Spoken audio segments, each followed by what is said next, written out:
Good morning, bon dia, guten Morgen, hi. Guten Morgen, guten Morgen, guten Morgen, hallo. Yeah, today we are multilingual. Heute sind wir mehrsprachig. So the Apostle Paul, he had a beautiful heart and yet he was not afraid to teach the truth. Der Apostel Paulus hatte ein wundervolles Herz und hatte dennoch keine Angst, die Wahrheit zu lehren. In fact, he wasn't even hinting that. Genau genommen hatte das nicht einmal angedeutet.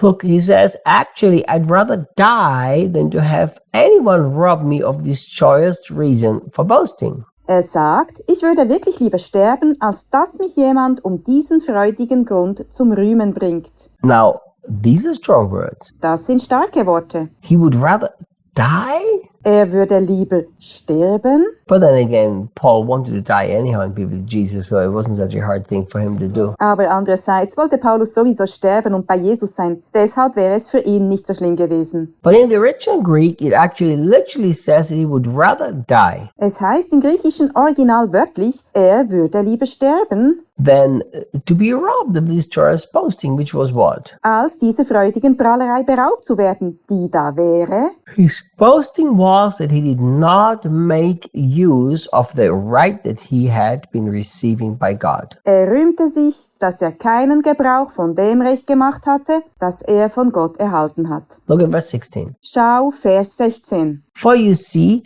even though I proclaim the good news, I can't take the credit for my labors. Denn ihr seht, obwohl ich die frohe Botschaft verkünde, kann ich die Lorbeeren für meine Arbeit nicht einheimsen. Do you know, verse 16 and verse 17 has gripped me when I was in my teenage years. Vers 16 und Vers 17 haben mich in meinen Teenagerjahren ergriffen. I remember when I realized that God actually really called me to serve him. Ich erinnere mich, als ich erkannte, dass Gott mich wirklich berufen hat, ihm zu dienen. My goodness, these two verses have gripped my heart. Meine Güte, diese beiden Verse haben mein Herz so ergriffen. So Paul is saying, I am proclaiming the good news, but I can't take any credit for my labors. And remember, he's supposed to get paid for it. Paulus sagt, ich verkünde die gute Nachricht, aber ich kann keine Lorbeeren für meine Arbeit einheimsen. Und denkt daran, dass er dafür hätte bezahlt werden sollen. Paul says, I'm compelled to fulfill my duty by completing this work. Paulus sagt, denn ich bin dazu angehalten, meine Pflicht zu erfüllen, indem ich dieses Werk vollende. Didn't Paul tell us that it was the love of Christ that compelled him to preach the gospel? Sagt Paulus nicht, dass es die Liebe Christi war, die ihn dazu trieb, das Evangelium zu predigen? So whether he got money for it or whether he didn't get any money for it, it made no difference. Ob er dafür Geld bekam oder nicht, machte also keinen Unterschied.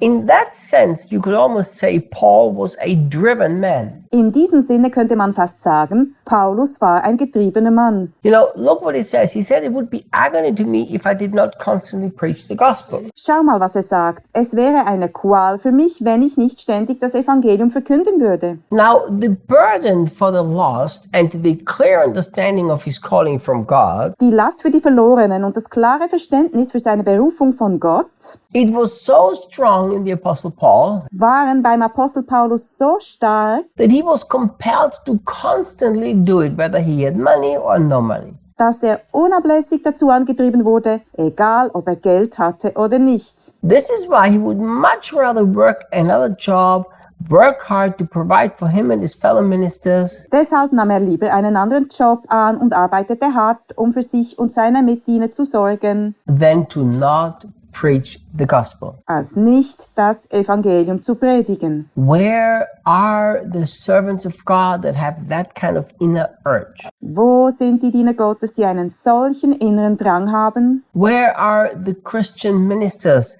that have that same kind of sensation? Wo sind die christlichen Diener, die das gleiche Empfinden haben? I am driven by something compelling me on the inside. That's why I have to do what I'm doing. Ich werde von etwas angetrieben, das mich innerlich drängt und mich dazu bringt, das zu tun, was ich tue. Now suddenly the picture changes. Plötzlich ändert sich das Bild. Because if we have that kind of driving inside of us, Denn wenn du diese Art von Antrieb in dir hast, I guarantee you we will find a way to do what we know God wants us to do. dann garantiere ich dir, dass du einen Weg finden wirst, das zu tun, von dem du weißt, dass Gott es von dir will. We will find a way to be supported, a way to live, a way somehow to do what we need to do. Du wirst einen Weg finden, um unterstützt zu werden, einen Weg zu leben, einen Weg, um irgendwie das zu tun, was du tun musst. So Paul, when he said, I don't want to give up that pride of not taking what is my right, Als Paulus sagte, ich will den Stolz nicht aufgeben, mir nicht zu nehmen, was mir zusteht, you have to stand what stood behind it was an inner urge. muss man sagen, dass dahinter ein innerer Drang stand.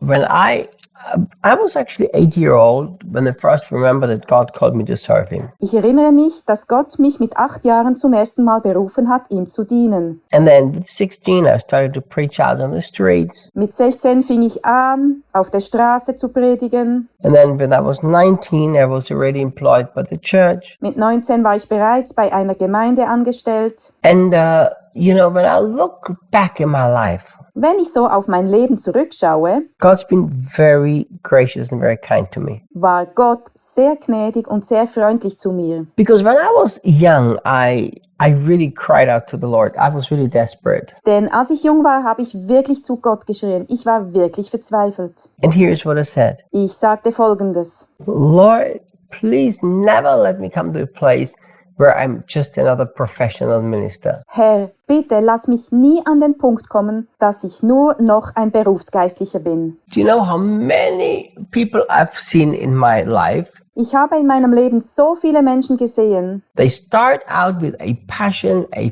fire, die mit einer Leidenschaft, einem Feuer angefangen haben, and then it turns into just a job. und dann wurde es nur noch ein Job daraus. And I remember I said, Jesus, I would rather die or be taken out of the ministry than become a professional minister. Ich erinnere mich, wie ich sagte, Jesus, ich würde lieber sterben oder aus dem Dienst entlassen werden, als ein berufsmäßiger Diener zu werden. And I look back and I'm so thankful to God Ich schaue zurück und bin Gott so dankbar, that today at my 60s, I still carry the fire and the burden and the desperation to share the goodness of God. dass ich heute in meinen 60ern immer noch das Feuer, die Last und die Sehnsucht in mir trage, die Güte Gottes zu teilen. And this is something that is very easy to lose. Das ist etwas, das man sehr leicht verlieren kann. Paul said Paulus sagt, that he would be literally in agony if he wouldn't constantly share the gospel. dass er buchstäblich in Qualen versinken würde, wenn er nicht ständig das Evangelium weitergeben würde. So let me ask you something. Ich will dich etwas fragen. Did God give you something that you had fire for and passion for and now you lost it? Hat Gott dir etwas gegeben, wofür du Feuer und Leidenschaft hattest und nun hast du es verloren?